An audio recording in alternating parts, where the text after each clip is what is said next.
इतरांची राजकीय भविष्यवाणी करणाऱ्या शालिनीताई पाटील पाठीमागे एकदा पांडित्य करताना म्हणाल्या होत्या, नेहरू गांधी ज्यावेळेस तुरुंगवास भोगत होते त्यावेळेस भारतरत्न डॉक्टर बाबासाहेब आंबेडकर हे ब्रिटिशांच्या सरकारमध्ये मंत्री होते आणि त्यामुळे ते ब्रिटिशांना सातत्याने बातम्या पुरवत होते. इतकी तर शालिनीताई पाटील यांची हुशारी. त्या स्वर्गीय यशवंतराव चव्हाण साहेबांच्या विरोधात निवडणूक लढल्या. स्वर्गीय वसंतदादा पाटील यांच्यावरती त्यांनी टीका केली, आदरणीय पवारसाहेबांवरती टीका केली आणि आता आदरणीय दादांवरती सातत्याने टीका करतात. एकंदरच त्यांची सगळी विधानं पाहिली तर लक्षात येतं की त्यांना आलेलं नैराश्य आणि त्या नैराश्याच्या पोटी ते करत असलेली विधानं.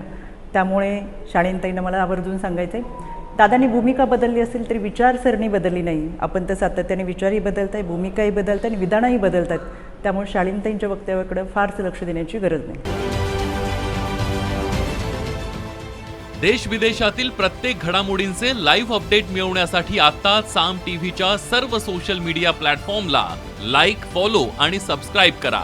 तसंच सर्व नोटिफिकेशनसाठी बेल आयकॉन प्रेस करायला विसरू नका.